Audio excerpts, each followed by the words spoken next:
What's going on, everybody? It's your boy Gifted Gamer 204 back at it again. And yes, you guessed right. Today, we got another banger for y'all, man. So if you're new to the channel, please don't hesitate to hit that subscribe button, hit that like button, hit that share button as we keep on rolling right into today's video. Now, I had to slow down that intro for you. Subscribe, share, like, because I feel like I'll be going too fast and it just goes over your heads and y'all just come through to the channel, look at the video and bounce. Y'all know I'm speaking facts. It's just a button. All you gotta do is press it.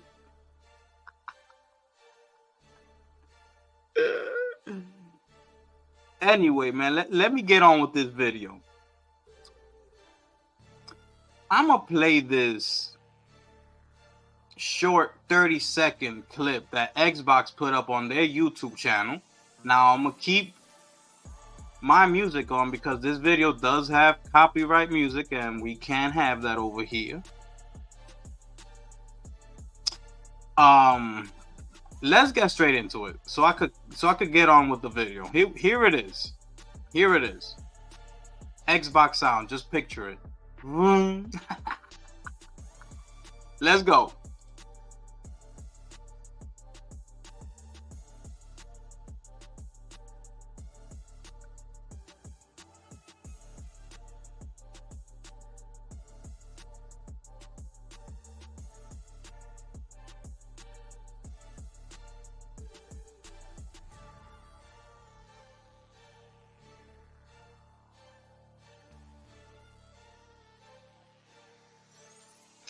And that is the video. I mean, that is absolutely disgusting. They have no shame in their game. I mean, you console gamers, I don't even know how you feeling right now. It's so crazy.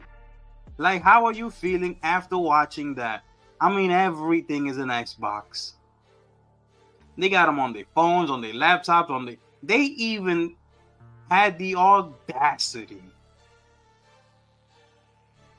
to throw in I don't even know what that was. Was that the Steam Deck or was that the ROG Ally? Which one was it? I don't know. And I don't care. But you, Xbox console gamer, you should. Because that's a damn shame. You see, these people are telling it to you up front. Now, that's one thing that I could get with. At least they bringing it to you and they letting you know what is actually going on. Because it's crazy. Now, I'm going to take you a little bit down memory lane so I can let you know how this all started, right? Not the very beginning, but I'm gonna get to the very crucial part of the Xbox console. Now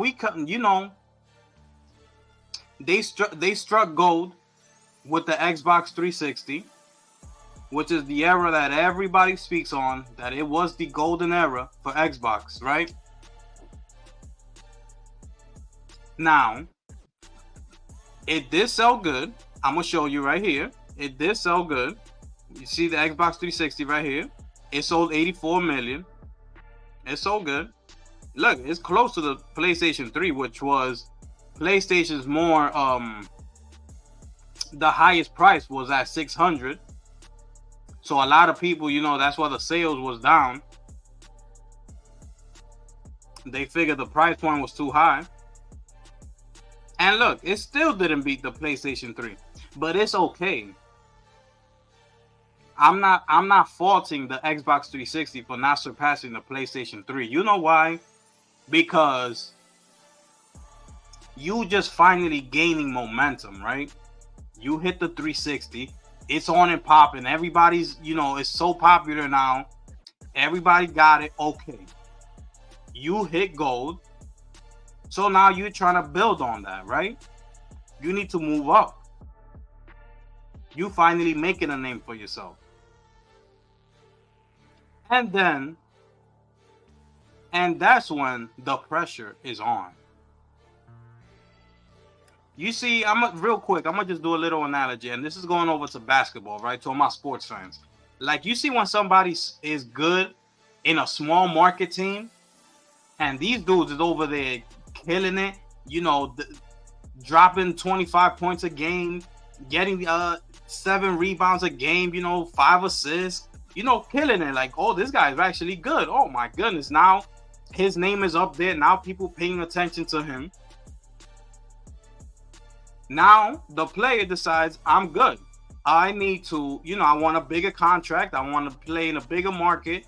And New York comes calling MSG. Yo, we need you over here. And he's like, oh, let's do it. Let's do it. When he gets to MSG, them bright New York City lights turn on. And man, oh man, that's when the butt cheeks get tight.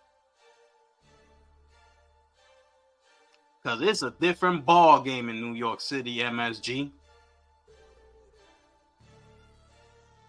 And that's no disrespect to all the small market teams, you know. But when you come into the bright lights, when now everybody, all eyes are on you, that's when the pressure is on. Now we're going to see what you made of. You see what I'm saying? Now, that's what I'm trying to get to with the 360. The pressure was on. All the bright lights are now on you. Now, what you gonna do?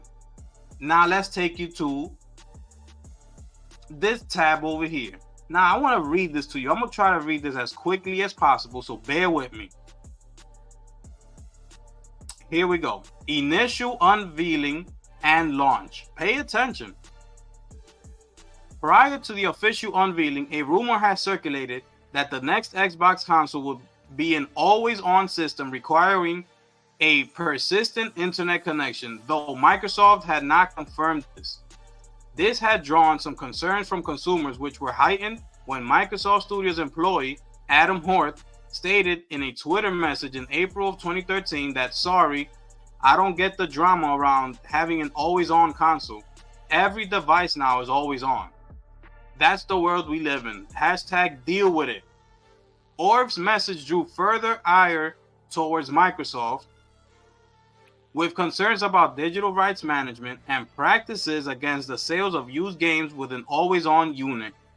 Orth opted to leave Microsoft a few days later due to the backlash, despite Microsoft's statement following the situation denying the rumors. The mood it created lingered over to the next several months.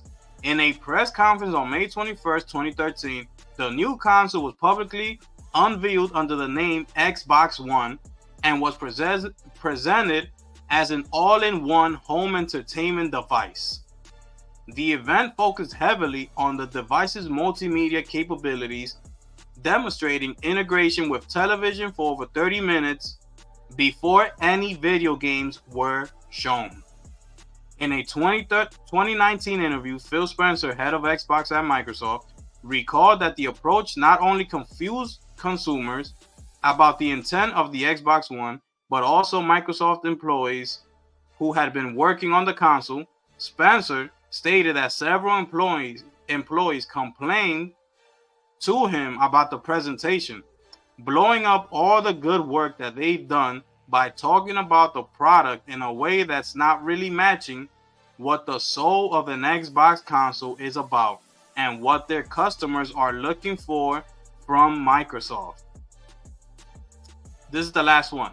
As a result of the negative feedback from the May presentation, the press event for E3 in 2013 focused on the video game functionality of the Xbox One first and foremost.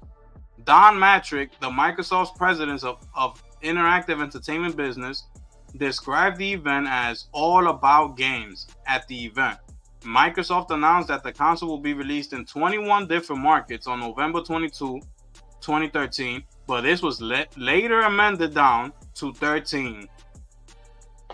The change, which pushed the release date for the other 8 markets to 2014, was attributed to unforeseen complexity in localizing the device's voice recognition capabilities. In September of 2014, the Xbox One was released in 26 markets, including remaining markets in Europe, the Japanese market, and the Middle Eastern market. And I'm going to leave right there. I'm going to leave it right there. Now, that's a lot to get into. So, it's so crazy how all this toxic, negative energy started even from way back then. Look at this. In 2013, this is where it all began. The downfall of Xbox. This is where it began. You coming from the 360. You got all the hype behind you. You just gotta deliver now. Just deliver on all those great games that you brought to the 360. Like, deliver. Now, like I said in my other video, when I spoke on the console war being over, that the interview that Phil Spencer did with Bloomberg, saying that there's no red line. Now you think about that, and when I mentioned in that video that, it's so funny that this might have been the plan all along. Remember I said that? Now come back to this. After the 360, this guy already had a vision that he wanted to take the Xbox somewhere else, and it's right here with the Xbox One X, Xbox One. You see, they think they slick in that press conference. For the first 30 minutes, I remember that too. That when they demonstrated, it was just like, the all-in-one device. They were showing you like a TV guide on the screen that you can just go and turn your Xbox into an actual cable provided like TV box, and you could like scroll through the TV programming, seeing what's next on TV and things like that. I remember that. Before showing any video games. So that's already telling you the direction they were trying to go all along. Now you see, the employees saw that and said, what is going on? This is not what we spend all this time, all this hard work putting together what should be the next one of the greatest consoles ever, coming from the Xbox 360. Now the successor to that. We worked so hard on this, Phil. Why would y'all go up there and present this like if it's basically a multimedia cable box, when you know that's what the gamers ain't here for? They had a big meeting, I believe. It blew up in Phil Spencer's face. It blew up. So now what do they do at E3? They come in here, oh nah, we all about games.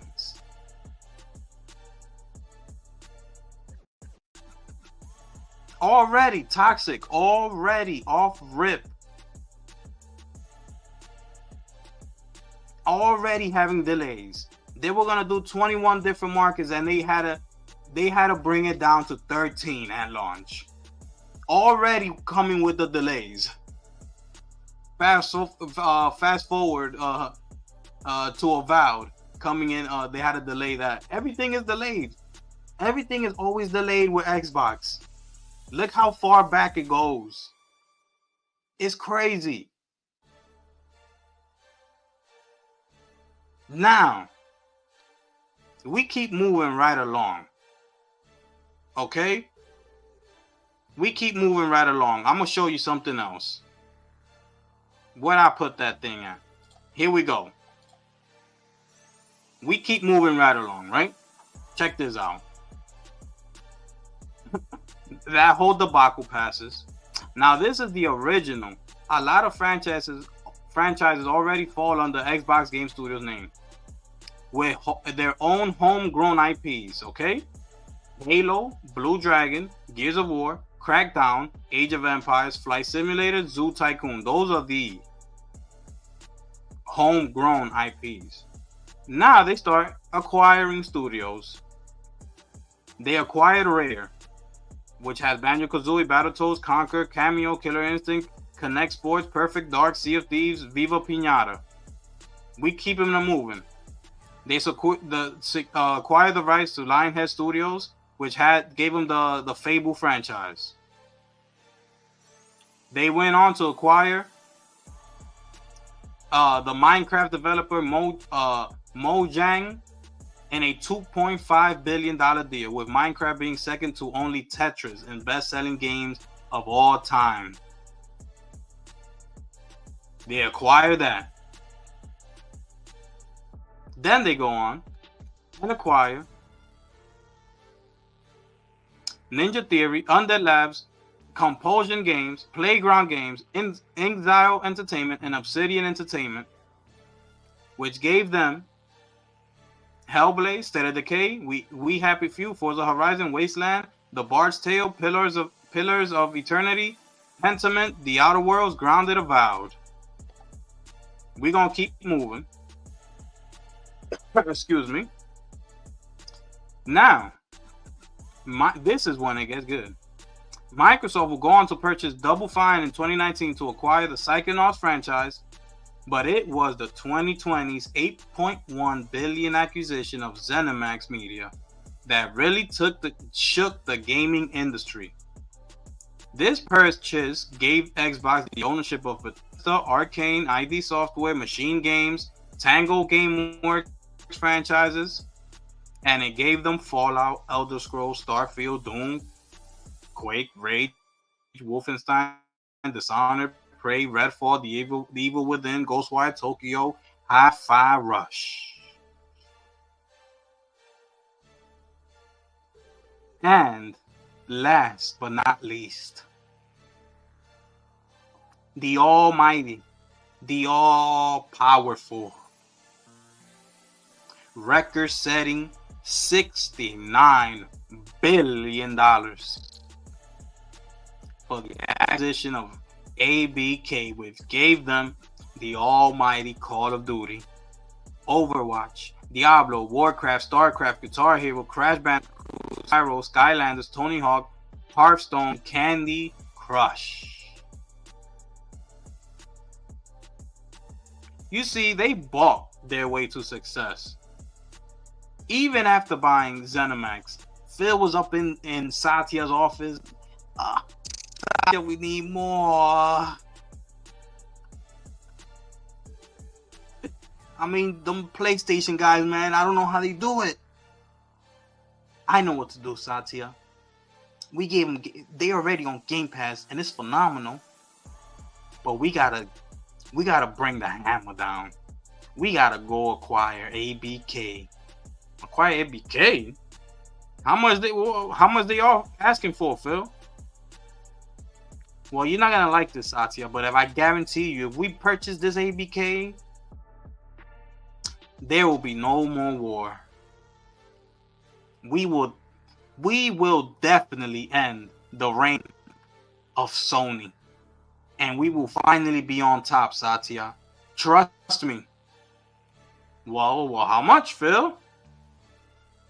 $70 billion.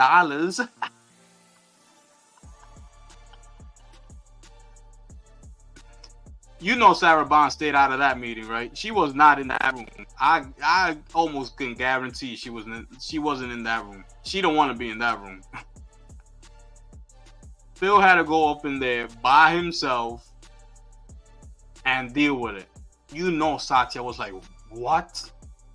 If we do that, you know we're going third party, right? I don't want to hear no Xbox console, this and that. I want my games everywhere. And Phil said, well, Satya was like, ain't no well, nothing. You either gonna take it or leave it. And Phil was like, I'm gonna have to just roll it out little by little. He was like, I don't care, do what you do. But just know, down the line, we putting all our games everywhere. Phil said, hey, we're going to have to do what we got to do because it ain't looking good out there. And they got the deal done. And that's how I feel like it was made.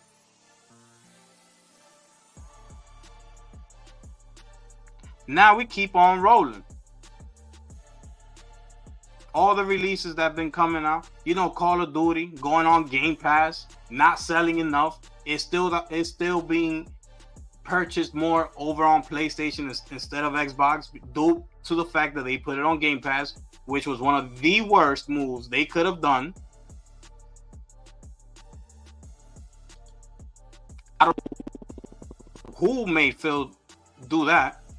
Then we get, you know, the Activision QA team going on strike.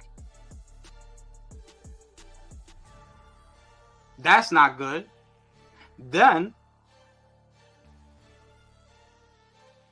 we have 300 Bethesda developers on strike over remote work and Microsoft outsourcing practices. The same thing that the Activision people went on strike for. Being told that they need to come back to the office. They can no longer do remote work. It's scary hours in Microsoft. It is scary hours. And now I've been bringing you all this on my channel. All these news, I've been bringing them to you. Excuse me.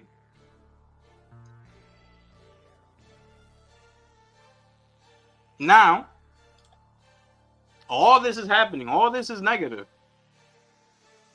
I brought you this news, and I told you that it was coming to PlayStation due to the fact that they're rebranding their whole Halo Studios.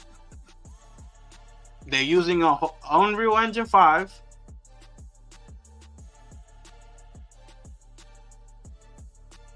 And with this, they're going to make so many Halo games due to the fact that it's called now Halo Studios, which you can brand way better than 343 Studios. For marketing purposes, this sounds way better. Halo Studios. With a new engine that's multi-platform, you don't got to worry about nothing. Because you could put Unreal Engine 5 anywhere. Now, you're going to be seeing Halo, all types of different Halo games. The original Halo game that's made mainly, you know, for like the console, like the PS5 and Xbox and things of that nature. You're going to get a mobile Halo game. You're going to get a strategy Halo game. You're going to get a Halo Tactics game. You're going to get a Halo Super Party game. I don't know.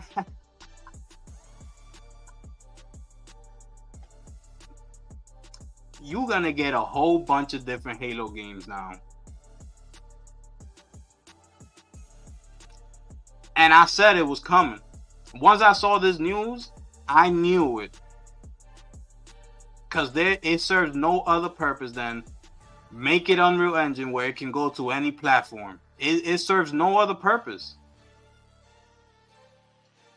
And last but not least, with the recent news, and I skipped over, I forgot, you gotta pardon me, it was a lot of information. I skipped over the whole annual Microsoft meeting with Satya when he said it. I got to bring that up. We know we had that Satya annual meetings. And now we fast forward, and here comes Phil. All Phil's talking about is mobile, mobile, mobile, mobile, mobile.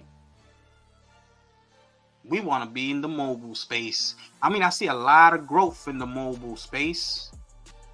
We got to keep growing. We got to keep growing and growing.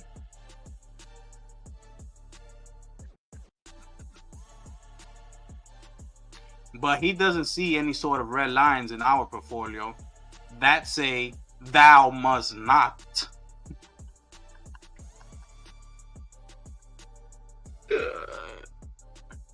Now you see if you look back to when I took you back to the Xbox One, and you fast forward to this article right here, do you see how everything was always just leading up to this article? You see it now? How he had this plan, this vision all along? Because his main focus was just, it wasn't on just making the Xbox console great. He already felt like he was already losing. He probably saw that 360 that didn't sell more than the PlayStation 3, even though the PlayStation 3 sold, didn't sell as much due to the high price point, which was $600. And he was like, man, we still didn't sell more than the PS3? And we had such a great console in the 360? He probably thought already, man, we never gonna get on top. I might have to start looking somewhere else. That's what happened. So he already envisioned this way back then. He said, let's try to grab some other fans, casual people just watching TV. Maybe they want a game sometimes. They're not gonna have to switch over to the console. It's right there in the Xbox One. Just hit the X button on the control and you right into gaming. You don't want a game? Hit the X button again and you right back to watching TV. I mean, damn.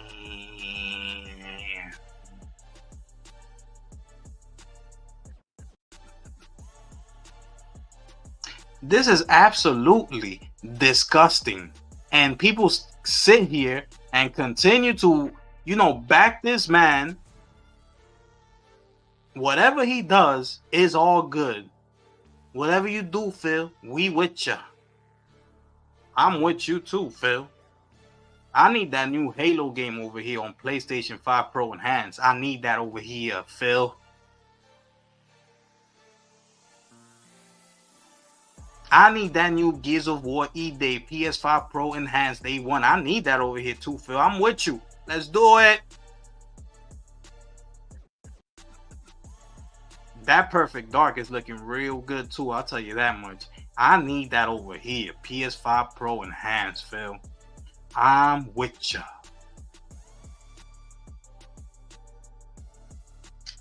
So he never saw the Xbox console just as pure gaming. Once he saw those numbers for the 360, he said, we're going a different direction. I don't care about the gamers in the console. I don't care about that. I want to make money. These people brought me in to make money, to grow the business, and that's what I gotta do. I gotta grow the business. And here we are today with no red lines in our portfolio that say thou must not. Damn.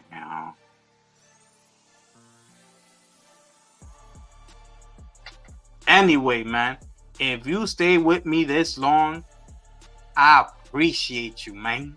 I try to make this video as short as possible as I could, with as much information as I could bring to you so fast. That's why I missed that whole Satya one, because I wanted to put his face up here. But we all, you know what I'm talking about, the annual meeting. So Phil ain't have no other choice. He had to come. The only thing I wanted Phil to do in this interview was rip the Band-Aid off. I mean, Phil looks so stressed. Phil, you look so stressed, my brother. Like, what's up? Like, we all hope you're doing well. Like, health is wealth. We can't move without health. So everybody in the gaming community hopes everything is good with you, my brother. But we just wanted you to rip the Band-Aid off. Be like, yes, we're going to the PlayStation. Everything is going. Get it over with. Get the stress off of your back. I'm telling you, you will be he's going to be so relieved when he finally does that. He's going to be so relieved to just be able to answer questions naturally, truthfully, without having to try to like go around certain questions and answer them a certain way, you're gonna feel so much better, Phil. If this gets to you and you're listening, which 99.9999% you're not, but it's okay. Just let it go. Just give the people what they want and move on with your life and get your stuff together. And we could be all one big happy family. I mean, damn.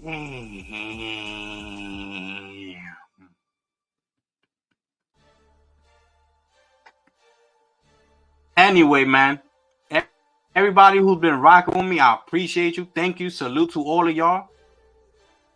I feel the love. I feel the energy. We gonna keep growing. We gonna keep grinding, because that's what we do, bringing straight facts. And it's your boy, the gifted one here, man. And I'm gonna catch y'all on the next one. I'm